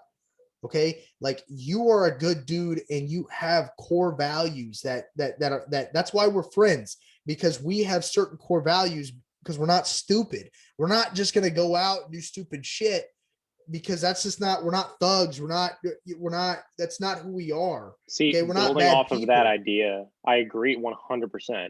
Building off of what you said about parents having an influence, like, let's talk about how friends have an influence. And that's what I'm saying. That's what I was like, what you did to your friend. Like, I guarantee you, like, he probably didn't have the parental guidance that you or I had. And so it's kind of like, I say this about older siblings as well. Like, I have a buddy, again, I'm not going to mention his name. You may or may not know him, but he had a really bad drinking problem, and he would like drive drunk all the time. and he at one point like punched me in the face because I had because we were like drinking. This was a few months ago. We had just turned 21, and we were drinking, and he got mad at something that one of my buddies said, and I tried to get in the middle, and he looked at me and just bopped me in the face. And I kind of I can take a hit. He's a smaller guy. I'm a bigger guy. I kind of just looked at him and I'm like, you did not just do that to me. And, say what you want, but it got to the point where me and all my other friends who had to be his parents and his older siblings, because sometimes older siblings can act as parents, and tell him what you are doing is a bad path that you are going down. It is not a good path. You what you did with your friend, we had to do to him and be like, what you're doing is not okay. And we will not put up with it as your friends, because we care about you so much to tell you to cut the BS. Right. And, to my knowledge, he's doing better. I don't think he drinks anymore. I don't think he's doing anything too bad, which is good. I don't know how much of an influence we had on him. I don't really talk to him anymore, but I really do hope he's doing well. That's good. Yeah, but I mean, it's good to have peers like that. And you're right. My bad. I didn't mean to interrupt, but no, you're good. You're right. You're. It's not also your parents; it's your peers as well. Peers, siblings, that friend that I had, he was surrounding himself by not so good people, and I was like, dude, look, you're surrounding yourself by people who aren't giving you that aren't. They're giving you bullshit, man. I'm not going to give you bullshit. You are the product of the 5 people you spend the most time with. And if you sit in crap long enough, you're going to start to smell like crap. Right. So if you're hanging around drug dealers, and you may be a white boy from Johnson County who went to private school and, is super uptight and talks with a British accent, but you hang around 5 drug dealers for more than 6 weeks, you're going to become a drug dealer. Right. 100%. Same thing with the other way, for sure. Yeah. Yeah. I mean, it's true. It's like, and back to that situation was, I don't want to give too much detail on the story, but, he ended up having a breaking point, and, he had a couple other bumps in the road, but dude, he ended up, I love the person he's become, man. I really do. I love him to death. And I look at him every day, thank God he did good, because I knew, when someone really is I don't know if I could help this person, because, and that's a reason why you're that's just honestly their personality. You can't do that. But then there's other people that it's dude, I really hope this doesn't happen to you. I really hope you don't go down that road, because you're so much better than this. You're so much smarter than this. And, again, it all comes down to individual responsibility. Well, and that's the thing is I don't waste my time. I expect anyone to tell me, Luke, hey, bro, you're fucking up. I expect any of my close friends or family to tell me that, because that means you love me. Because I know that if really deep down, if I don't love someone enough, I'm not going to sit there and be like, hey, man, you need to stop. You need to stop. I'm not going to do that, because I don't love you enough. And really, I don't think that I'm going to waste my energy on you, because I don't think I can help. I don't think anyone can help you. But if someone tells you you're fucking up, that there's a chance, and you got to realize that and take that chance, man. Mm-hmm. And it's, kind of what you're saying about how, you kind of have to be close to, tell, again, that book I was telling you about called The Gulag Archipelago by Alexander Sulcinidsen, I think is how you pronounce it. It's a Russian name. Sulcinidsen. Something with a Chev or something at the end, Gorbachev. He wrote that when he was in the Gulag, you were separated from your family, and horrible atrocities were occurring, and so nobody knew who they could trust, and they knew that the people who you could trust were the people who were honest with you very bluntly. So even if you go to Russia today, this is still, again, this was only the 70s through the 90s, right before the fall of the Soviet Union when this happened. And he talks about how, you go to Russia. This was, again, he wrote this back in, 90 after the fall of the Soviet Union, but he's and people have, written articles and things about his book. So I'm going to go to when the last article was written in 2011. But it's like, you go to Russia today and there's still people who, are very blunt with you. And you'll be like, hey, how does my hair look? And they're like, oh, it looks like shit. And you're like, kind of taken aback because you're like, whoa, like I'm used to American society where everyone wants to be pleased all the time. And it's like, oh yeah, You got you that look from great. Did you get that from the subtle art of not giving a fuck? That's where it was. It was in that because the subtle art came out, I think, in 2011 or something like that. Yeah, I read so that. I guess book. It wasn't an article, it was the book, and that's a really good book as well. Yeah, because he lived there for like a couple weeks, and he said he loved it. Yep, and he said he loved it, but he was so taken aback by the bluntness. But yeah, what he looked it up was like, and again, connecting it with the Gulag Archipelago, which is people learn to trust the people who were honest with them. And so you can apply that to our lives today, where it's like you can really tell how close you are to someone. If they have food in their teeth, you want to tell them that because you care about their appearance almost more than they do because you're their friend. Or if, like, for instance, your friend was messing up, hey man, you need to stop doing these things. I'm not perfect, but I care about you. And that's why I'm coming to you with this right. genuine concern. And, obviously say what you want about, the gulags, but like it did foster a sense of community. And again, kind of bringing it full circle again, humans need that sense of community to make them feel comfortable, and that made them feel comfortable. And I guarantee you, if you go to Russia today, you'll find something very similar, if not identical to it. Right, sure. Right. Let's take that back. What did you said something? I wanted to get onto it, but I lost it. The subtle art. No, that a little bit after that. What did you say? You said something that I wanted to elaborate on it, or like friendships, and like you're close to somebody. That's how you know is they're brutally honest with you. And yeah, okay. Let's talk about okay, thank you. That was good. That was good. That was good. Being genuine is like, this shit drives me nuts, man. Like every day I run into people and they're just like, dude, I ran into this lady today. And I went to the park, I was talking to her, and there's just a glow about her, man. A little old, not older, like, like 40s, 50s, whatever you want to say. The vaccine lady? No, this wasn't her. This wasn't her. I wouldn't even say that lady was really that genuine. Maybe she was, but whatever. But this lady was just so genuine to me. And I just fiend for people like that. I love it because it's like she came up and said, hi, I think her name was like Christy or something. Christy, right away to introduce herself, but it wasn't fake. It wasn't like someone trying to suave me into buying something, or even suaving me into being her friend. She just genuinely wanted to see how my day was going. And like that's such a genuine, like, I just love people who are genuine. I can't even like express enough. Like, even when, no matter who it is, I ask how people's day is, because I really want to know, like, their day's doing good. And I don't ever want to come off as I'm selling you something. I had this. So, well, people can tell.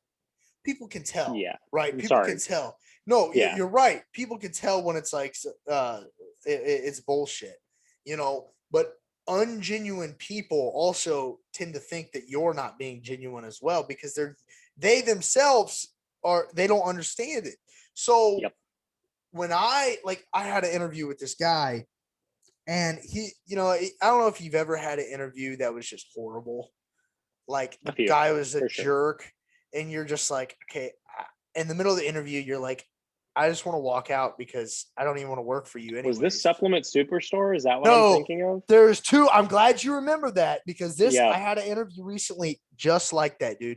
So, oh man, in the Supplement Superstore was way worse than this. That one, to my knowledge, is pretty bad. Yeah, and I'm very open about talking about that, because I see that guy sometimes, and I'm just like, I used to, when I was in Kansas City, I'd see that guy and I'd just be like, God, dude, you're like, it was just so gross. You know, it was just Yeah. really was so gross. And but Well, what this happened guy recently? I went to a bar to apply to a bartending school, and I like that he was being honest with me about like, hey man, like um you don't have any bartending experience as if now. I don't really care if you got like a bartending school like degree or not degree. That's goofy. You know, a Yeah. certificate. You took Yeah. some classes. I don't care. Like you being a server tells me a lot more than that. But the way he said it, he could have said it a little more like how I said it. That part I respected. I was like, oh, I respect that honestly, and that's fine. We can end this interview because clearly you don't want to hire me. The part where he kept going and kind of not like kept going and talking about it. He just kind of kept like he kept kind of feathering his ego. Like he Mm-hmm. kind of had to be like, I was like, all right, man. Like you could tell, I was like, all right, man. Well, you know what? I'll hit you up down the road or let me know if you change your mind. But then he kind of held me there and was like, well, you know, blah, blah, blah, like talking about other stuff that didn't have to do with it, but it was more about himself than anything. It was weird. I don't Mm-hmm. really want to talk about it. Like I'll talk about it, but it would have to make sense more in the moment. It's just Mm-hmm. someone who feathers their ego, and it's like so ungenuine. Well, I think I mean, if I were to guess in that situation, he just denied a young kid a job and trying to make himself feel better by mentally building rapport on himself. Probably, He's and like, oh, well, honestly, I like I just did a understand. terrible thing. I'm going to have to like subconsciously make myself look better to myself, if that makes sense. Because people do that. They do that in police interrogations where Right, they right. mess and then they build a rapport on them. So, That is probably what he was doing now to think about it, but and it makes sense because I, you know, to further into that, I was like, hey man, look, like, don't worry about it because he was kind of like and he had this worried look on his face, and he was like, mm-hmm. yeah, I just and I'm like, hey dude, I understand, man, don't worry about it. I'll call you back in a month if I don't have a job. I will. I already do. You know, I'm like, I'll call you back. I understand, man. Don't worry about it. And when I said that, he goes, "Oh no, I don't do that kind of stuff." Like meaning I don't worry about anybody. Is like what he Mm-hmm. said. I was like, "All right, dude. I don't like you don't need to make yourself look cool now." You know what I Yeah. mean? And that's Yeah. the ingenuine stuff that I'm talking about is just when people try to they I don't know. It's weird. I meet people all day at the park coming up to people and they're just more so than it's crazy. I feel like I meet more people who are like plasticky and ungenuine than people who are. Because when I meet people who are, I still think about them at the end of the day. And I'm like, God, that person was really nice. But then if you're a super asshole, unfortunately, I also think about that at the end of the day because I'm like, God, that person really bothered me, you know? Yeah. It's, more often than not, people will try to, I mean, they will, they don't even try to, they just do it. They'll just become very ingenuine when they're uncomfortable.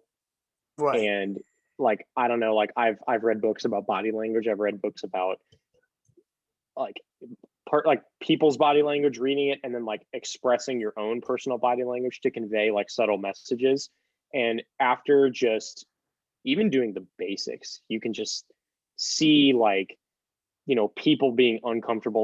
Like for example, people who are uncomfortable cross their arms because they're protecting their internal organs, because that's like an inherited trait from our ancestors. Because if you protect your internal organs when you're uncomfortable, that's why people cross their arms, or they have their hands right here, like right here above their, their crotch area. They're protecting themselves. It's a body language of being I knew uncomfortable. that, but I didn't know that that's what it came from. Like our ancestors protecting our organs from getting slaughtered. It's weird. And yeah, that's pretty much what it is. Because when you're uncomfortable, you tend to go like this, and that's why this is seen as like uncomfortable, scared, timid. And so like, when you start reading those, you start to really see what's behind people's actions. And sometimes it's really good and sometimes it's really bad. And like, again, like I'm not an expert at reading body language, but like I said, just after learning the basics, like if you tilt your head a certain way, if someone else tilts their head a certain way, it shows something, and like 9 times out of 10 you're 100% correct. Like, you could have read that guy's body language before the interview was even over and knew he was going to deny or like ask you to take the job before it's Oh even yeah, over. you're like, Yeah. you like go to. I went to one today, even though I already had a job, but I was just seeing my options, and I just knew the way the girl looked at me. I was like, Yeah, you can tell, and that's the thing. Like, you don't even have to read yeah. these books to tell body language. Like, you Well, could give just an like example though. Give an naturally tell. example of what you read from the book, and an example of maybe that you've seen in person. You know what I mean? Well, so there's that where I was at a job interview for this was years ago at GNC. That was my first ever job, um, way back in high school. And the guy, I did get hired, but the whole time he was very like laid back and very like he kept his chin above his Adam's apple, and he made himself appear larger than he really was. And when you're doing that, you're trying to convey a sense of confidence. Like, if you, for example, Conor McGregor, you always see him put his legs up on places.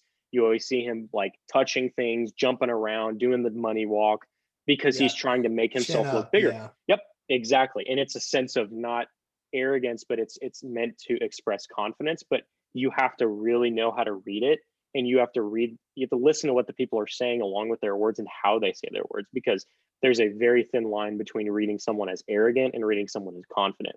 So this guy, his name, I'm not going to say for obvious privacy reasons, was just very egotistical. And I hadn't read the book at this point, but after like looking back, hindsight's 2020, I can like visualize it. He was very, very arrogant, very, very cocky. And like at first I thought that was just his personality. I'm like, oh, he's just, some 20-year-old manager at a, place, whatever. But then after working under him for like I quit the job after only 2 months because he was just a terrible person. He would constantly put me down. He would make himself appear better than me. right, And, I wish I had seen those signs, because right, in a manager, you want someone who can lead you as a 16, 17-year-old kid, not someone who's going to put you down and make you feel like absolute right. ass. You know what I mean? And, in very recently I don't work there anymore, but the gym I worked at, my old manager, same thing. Like, I ended up having to switch departments because of same things. But at that time I had read the book. And so I was very on my guard at that point, because I was like, I've seen this before. I know what it means. And I was able to get out of the situation before it escalated to her putting me down and making me Right. feel any less than Give what I know. give a thin, yeah, and some people it comes naturally reading that than others, but give an example of the differences that you read, like of someone who, like you said, the guy is very laid back, very, but the signs are really meaning arrogant. Give an So example of someone who's actually naturally confident and a good person. most people who are confident, I mean, I like to draw this distinction of arrogance is walking into a room and wanting everyone to like you. Confidence is walking into a room and being okay if they don't. There's a big difference between confidence and arrogance. One manager that I have right now, he owns the law firm. I call him my manager, but he's really my boss. Amazing person. I'll give a good example and then I'll give a bad example. He's the good example. When I met him and I went in for the job interview, a couple months ago, he was extremely like welcoming. He smiled a lot. He made eye contact with me. He never looked away. He was always faced towards me. His feet were faced towards me. His shoulders were towards me. He never looked away. If he did look away, it was to look at the ground. It wasn't to look to the right or the left up. Um, and so it was very like, it gave off a vibe of, I'm here. I'm a good person. You don't have to be nervous. And, sure enough, I've been working under him for almost 5 or 6 months now, and he's probably the greatest boss I've ever had, because he's very laid back. If I mess up, he comes into my office and is like, hey man, like, you need to do this, this, this. I'm like, cool. Again, his body language is always eye contact, feet facing you, shoulders facing you, smile, and you just are yourself. You don't Right. have to try to put on a persona. Your Bad guard is example. down. Your guard is down when people talk to you like that. Well, it's down, but it's like it's down for a good reason, because Right, you're like, right. okay, this person is respecting me, and I Mm, have a lot of respect for him because of how again, I'm a file clerk. I am the lowest of the low at that company. but he still treats me like I am another attorney at that place. Right. And I love it. And, bad example, my old manager at my gym, she came in right before COVID. And again, I won't say her name for privacy reasons either. But she immediately, like the way that my current boss talks to me is very slow, articulate. He makes sure I get what he's saying before he moves on to the next sentence or the next idea. With her, it was, because I was essentially like a supervisor at that point, or like a lead associate at that point at the front desk at the gym I worked at. And she came in right before COVID, and COVID happened. We shut down, and then we came back in, I think, end of May of 2020. And she brought me into her office and was just like, yeah, so like, I just want to get to know you, talk to you. And at first, any person who sees that is like, oh, like, that's awesome. This person wants to get to know me. But again, actions really do speak louder than words in body language form, because you look at her, and I'm going to use my chair as an example. If you're me, she's sitting like this with her legs crossed, talking to me. Every time I would talk, she'd look off, nod like this instead of nodding at me. And it was very, again, shoulders facing that way, feet facing that way. She didn't smile, never made eye contact with me. If she did, it was for a second, look away, second, look away. It was very, very disingenuous, and I was very uncomfortable. And so I tried to break the ice with like a joke, and it landed, and she just kind of giggled. And it was kind of one of those where it was like, yeah, anyway, okay. And it was just like very not genuine. And again, like some of that was from the book. Some of that was from the book. I would say about 60% of that was just, this is giving me a weird gut feeling. Something's wrong. And, again, it's unfortunate because I really liked that position. It paid well. It was an easy job. I got to study. But, some things happened, and I don't want to go into it too much because it's not important. But she essentially like said some things about me to other people about my character that were just not true. And when it happened, I was taken back because I was just like, there's no way, like, that's just not who I am. Like, I try to be like a nice person. I try to do these things and treat everybody with respect. I went up to all my coworkers after that and apologized, and they all were like, what are you talking about? And I'm like, well, so-and-so, the manager, says that you guys said blah, blah, blah about me. And they're like, well, we never said that. Like, what are you talking about? Right. And, come to find out, she's a new manager just wanting a new staff. So I left and joined essentially the cleaning crew. And then I'm at the job I am now, but like, I digress. Again, like, her body language told me everything. And because I was on my guard, I was able to, instead of get fired from her or have my character or my reputation at that place ruined even more, I was able to get out before it was too bad. And if anybody's able to learn to read body language or anything like that, I highly recommend it. I mean, you may think it's really stupid. No, it's not. What was the book called again? Life skill. I forget the exact title of it, but I got it on Amazon. It's got a blue cover with little dots. Is it on that Google Drive you sent me? No, but I can add it on. Okay, I can add it on for sure. Yeah, if you can, that'd be cool. Because I would like to get into that. And also I think it'd be just good to like put that in a link or before video, however I choose to edit it, or have my editor choose to edit it. He thinks he's the boss sometimes. But no, the eye contact thing is like, dude, is like one of the biggest with me. Like today I went in for an interview, and this lady just like no eye contact whatsoever. And it's like, to me, it's so disrespectful. It's like, and I get, look, you could tell when someone generally doesn't, not that they don't like you, but there's just a disconnect. And that's why they have their their eyes looking away, or someone who just generally doesn't know how to be confident. Like, there's some people that just generally don't have confidence.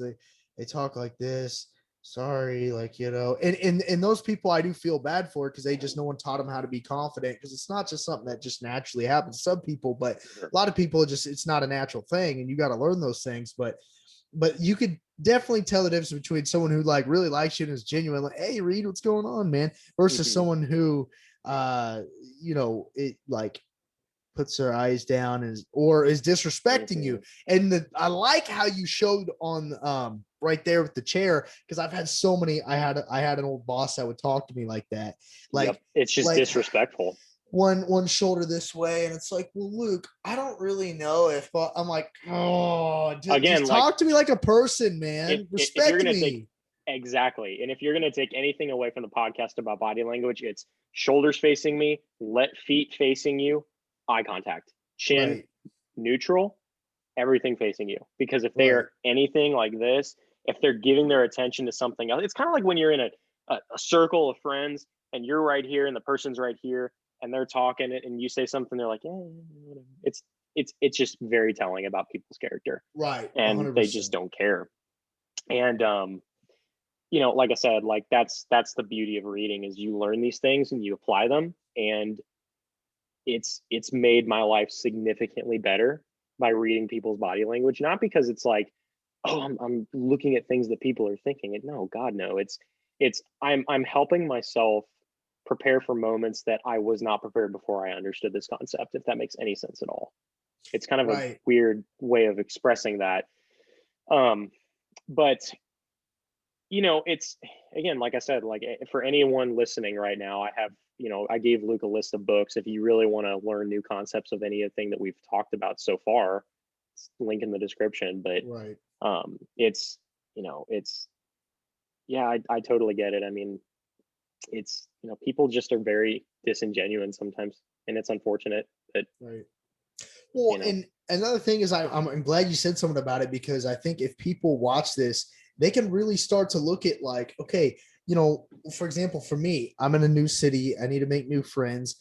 I don't want to make friends with people who I just don't like or who I think are going to not be good for me.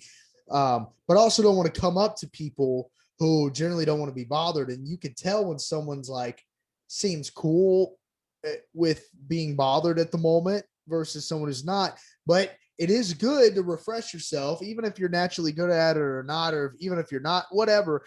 It is good to kind of refresh yourself. Like, okay, look at their body. Like, what are they doing right now? Do you think they want to be talked to? Let's take a chance. Yeah. Or if it's someone who really you're like, let's not test that.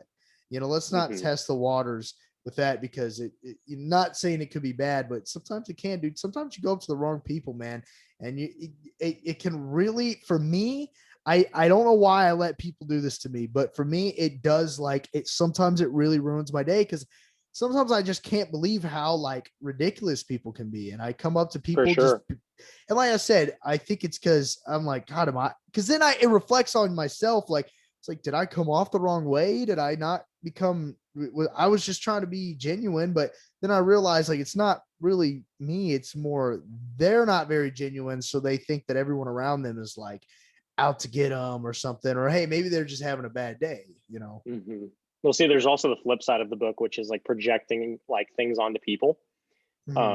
It sounds manipulative, but it's not, I promise.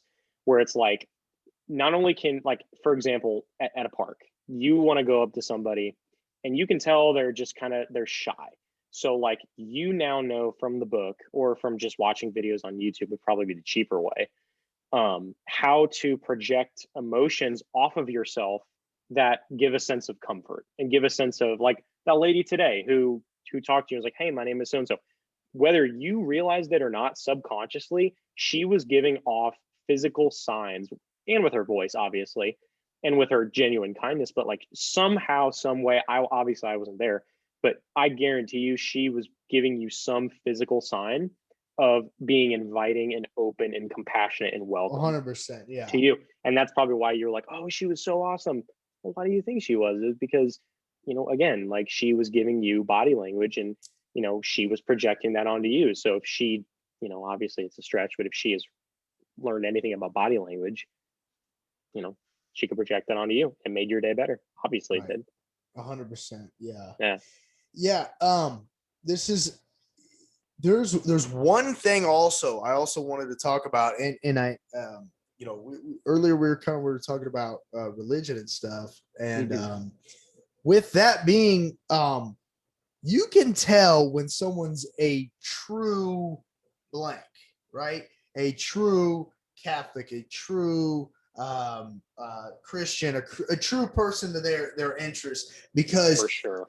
they have a glow about them, man. Like they have a natural, Yeah. like people who are super, and I pray every night. I believe in God, but I wouldn't consider myself like the biggest Christian, you know what I mean, or like or anything like that. Too extra religious or whatever you want to say. But Hmm.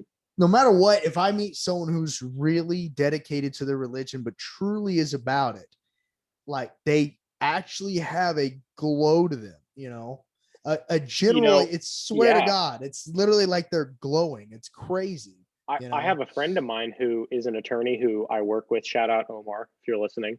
He Mark. is Omar. He is a Muslim and he practices Islam. And he is one of those people who, just by talking to him, he like I love talking to him about his religion, because like we have come to find out, like through conversation, that like Catholicism, or Christianity for that matter, and Islam are extremely similar with minute differences. And it's crazy because, like what you just said about, like, you can tell like fake Catholics, fake Protestants or anything. Like Muslims, fake he anything, is yeah. exactly, he is one of those people who is a true follower of Islam. He really is. He's an Right. amazing person. I cannot speak like greatly enough about this guy. He's like one of my greatest friends. He's opened so many doors in my life for my career, and he's just a really good friend. And like, um, he just is awesome. And religion is something that he and I talk about as well.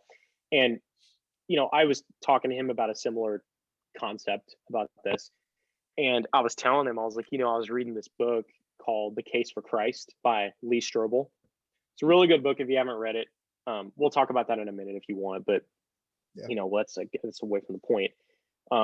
Where I was like, I, again, like what you just said, like I pray every night, I mess up, I sin, I'm human, everybody sins, I'm not perfect. I don't try to be perfect because that's not attainable.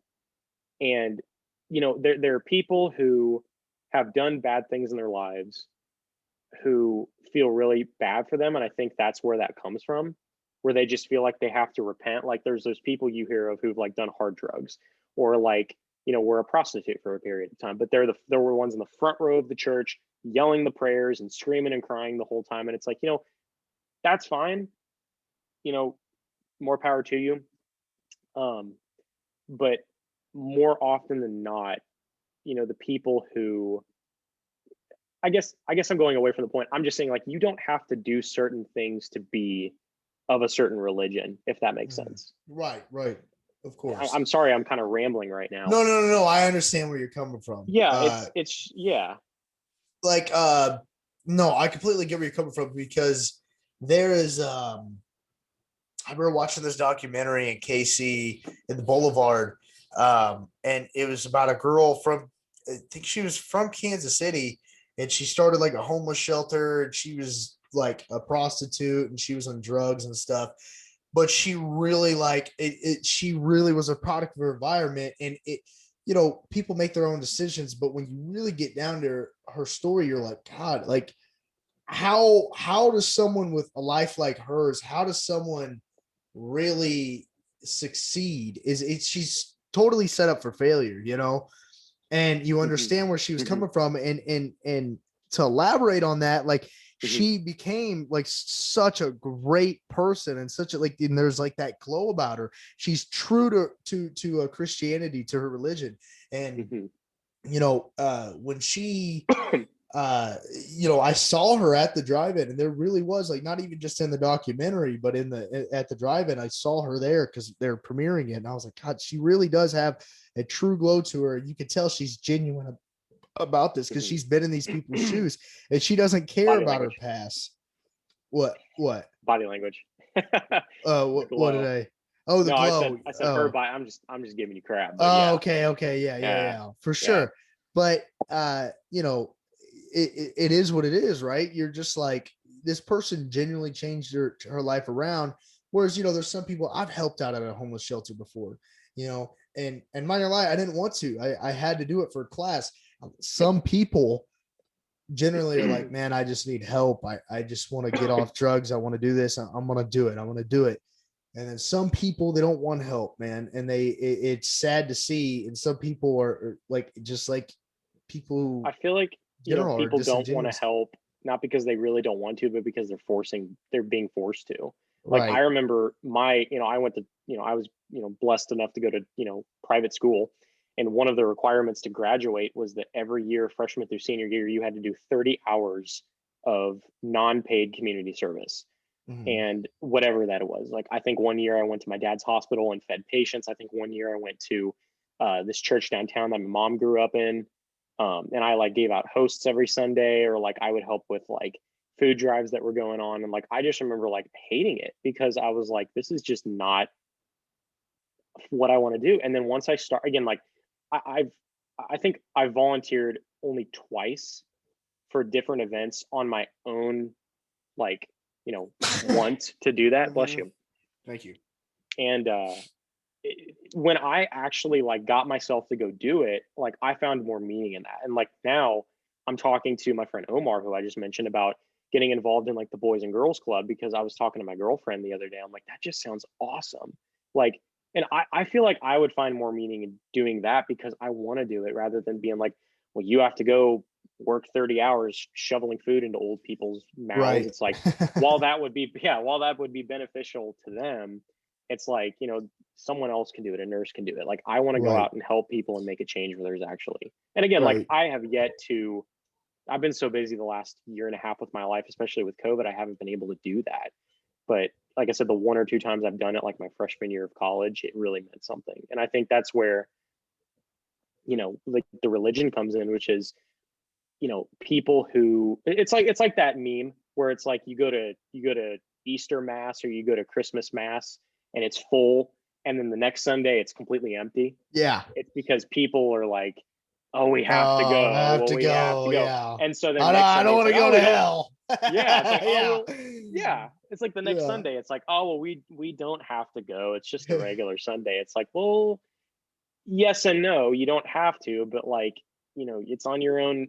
It's your own choice. Like, it's why Right. free will is a good thing. And like, I think that's where it becomes from a real follower of your religion, because sinning is sinning. Everybody sins, regardless of whether you call smoking a sin, if you call, you know, prostitution a sin. Everybody sins in their Right. own special way. But I think what makes, yeah, and I think what makes people, you know, go to a religion is their idea of, how can I repent for what I've done? Because again, my religion tells me, and again, I'm Catholic, so anybody who's Catholic listening knows, my religion tells me that if I go to a priest in confessional and I'm really sorry for what I've done and I'm not going to do it again, and I promise I'm not going to do it again, God looks at me and says, yes, I forgive you. Just don't do it again. Like, there's a famous story in the Bible called like the woman at the well. And Christ walks up to this woman who's like a known prostitute, and she's talking to him, and she's like, yeah, like, I'm a prostitute, and, I know who you are. I believe in you. I just, I don't know if you'll ever accept me. And he looks at her and is just like, I forgive you. Just again, but there's a contingency to it, which is, I forgive you, but you have to actually try to not do it again. You can't just say, again, Right. if you want to say A couple drinking of is a Hail sin. Marys. All right, let's go. I'm Yeah, all good. right, Like, let's go do yeah. it again. It's like, yeah, I Yeah. got a clean slate. It's like, no, it doesn't work like that. Again, I'm not Right. perfect. I'm not trying to pass judgment on anybody. I'm guilty of this just like everybody else is guilty of this. But I think Right. that's where it really becomes different from faux people who practice religion to like people like Omar who practice religion, which is them trying to not only help the people around them, but to like essentially get closer to God in their own ways, whether it be going to church on Sunday, praying every night, offering up your, because I know a lot of people who go to medical school because they want to help people, because they feel like that's their calling in life. I feel like their studies and them like eventually becoming like a doctor or anything, a doctor or a pediatrician or anything in between, helping people is their calling from God to help people. And I think them offering up their studies is very, very, genuine and worthy, in my opinion. because you're saying, okay, God, I know what you've done for my life. I know the blessings you've given me. I'm going to use that good to go help other people, if that makes sense. No, yeah, it definitely does. Can you hear me? Sorry, my microphone No, you're was all away. good. Yeah. Hello. Hello. No, yeah, no, seriously though, that I love everything you're saying. I'm kind of at a loss for words because we've talked about so much. Is there anything that like that you particularly wanted to talk about that we haven't talked about yet? Not really. I mean, Not really. we We've kind of hit talked about, yeah, everything, we kind of hit unless everything, didn't there's we? something you wanted to ask or. Well, I have this rash, and I don't know if you wanted to look at. No, I'm kidding. I'm Show me kidding. on the doll. No. I No. guess I got one question Okay. for the both of us, but I want, it's kind of like me becoming, the interviewer. Do you have any ghost stories of Oh anything like yeah, paranormal or anything that's happened to you? of me and my cousin Reed running around and with our ghost tracker. What was it Dude, that when we had that ghost tracker and we like fuck, what did we do? We were like looking through the those whoever's game it was it was like either Neil's or I Grant. think It it was was Neil's. somebody's. Yeah. Yeah, and we were walking around and we just like it was like it was like telling you stupid stuff. I think one time it said sex, didn't it? We were like And we were we were like like 10 years old. We're like, yeah, it was like sex. And we were like, whoa, that's crazy. Why would a ghost be saying that? Yeah. Mom, That come was pick me up. I'm wild. scared. I don't, but you know what? Seriously though, out at my dad's, there was a guy. This is my dad, okay. But I Really? kind of believe it. I kind of believe it because here's the thing: is like there's someone I guess supposedly years ago, like in 1910 or something, someone or maybe it's like 1930 is like a little bit more sooner. Someone, what you drinking there? Diet Dr Pepper? A regular Dr. Pepper. Oh yeah, dude. I'm not skinny. I can't drink Diet Dr. Pepper. Are you kidding me? Diet Dr. It's probably worse for you, honestly. It's probably like Yeah. yeah. All that Nutri-Sweet Anyways, and stuff. yeah. It's probably horrible. Probably gives you cancer. But yeah, probably I think everything does. But so, anyways, Yeah. out at my dad's, I guess a guy burned himself alive on the property, and it's on my dad's property, and I know the spot where it is, and over In the time, garage, right? no, it's so my dad lives on a hill, and above on the top of the hill, it's flat, almost like a plateau. It's like flat, then it goes down, and on the flat part, it's like a big bump, and the big bump is just like I don't know. The big bump is just like I think where the guy burned himself alive, but there's like over the years since 1930, there's been trees and stuff that have grown over it. And I found like wooden stuff that I don't know. I found a lot of crazy shit, but Kind of finger. finger, yeah. Well, no, It's the middle finger. but my dad, and then I think there was like some. It could be wrong. Like there's some Civil War battles that have been around my dad's house. And there actually is a Civil War cemetery down the road from my dad's house. Oh wow. Yeah, it's pretty cool. It's pretty neat. At least I think it was when we looked at it. It say Union or Confederate. And it was like really interesting. It was like, holy shit, this is crazy. Yeah. But so that being said, my dad said it's weird. My dad was like, dude, it's crazy. I guess there was also a baseball field somewhere near my dad's house too. He's like, I hear like a radio, like a baseball. Like, oh, what? He's on first base. I'm like, shut up. But he's like, and then sometimes I hear battles. Like every now and then I hear battles, like gunshots, like a World War, like Civil War battles. So I'm like, okay, Dad. Then he goes, and every now and then I hear like 1930s music, dude. It's like 1930s music played. I'm like, dude, that's in your head. But then I talked to my uncle who hunts on his land, and he goes, and they have never talked together about it ever. Yeah. And my uncle goes, yeah, every now and then it sounds like it's like a baseball field or something. I'm like, what? He goes, yeah. And then sometimes I'll hear it sounds like people are hollering in the background, like a Civil War. And then he's like my uncle goes verbatim, goes like just like my dad said, he's like, every now and then I hear 1930s music. I'm like, dude, have you been talking to my dad? They're like, no, I haven't. I'm like, dude, you're messing with me. And he was being honest. I was like, that's wild. But I have like, you're out in the country, it's night out and stuff. It gets a little creepy. I'm used to it by now, but like when I was a kid, there's some times I thought I heard footsteps and stuff like that. One real time that I definitely this is how I know it was real, was because I wasn't scared. When you're scared, you can freak your mind out and thinking shit. But I wasn't scared. I went down to go do laundry. And when I went down, I got my clothes. And as I stood up, I felt like something like here's the back of my head. And I felt someone just say a word. I don't know what they said. They could have said, fuck. I don't know. They could have said anything. They could have said, Luke. I don't know.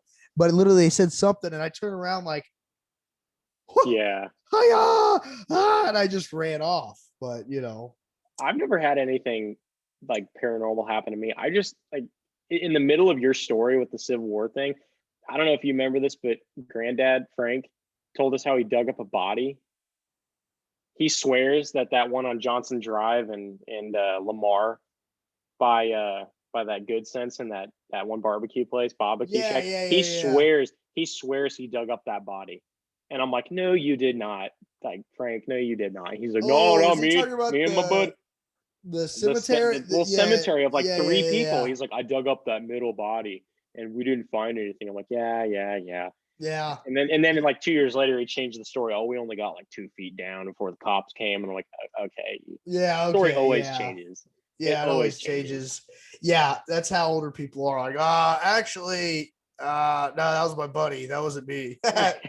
Sometimes I think you just get older, man, and you just forget. You're like, I don't know. We did something with a dead body. I don't know if I dug it up or he probably just watched Stand By Me and was like, yep, that happened. That was me. Like, that was me. My dad always tells me stories of like, Dad, I just watched that movie like two days ago. I was with you when we watched it. That was not you. He's like, nah, that was me. The movie got it from me. But your dad's like, your dad sits you down. He's like, Luke, I got to tell you stories. Like, yeah. You're like, he's like, West Philadelphia, where I was born and raised.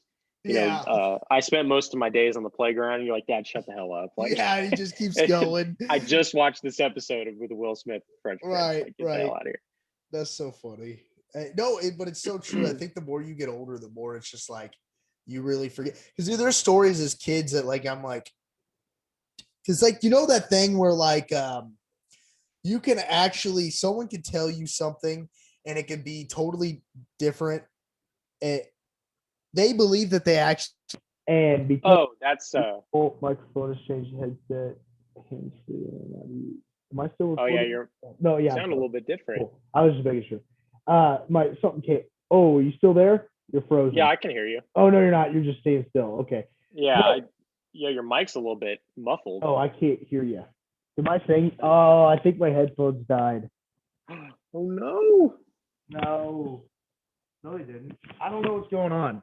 Okay, say something. Yo. I don't know. Well, honestly, we probably should wrap it up anyways. Yeah, it was, I appreciate the invite to come on. I can't hear a word you're saying, if I'm going to be honest. If your readers can hear or listeners can hear me, thank you for having me on. Love you, man. Thank you for coming on. You too. We're going to do this again, hopefully soon. And just give me a call, man. Seriously. For sure.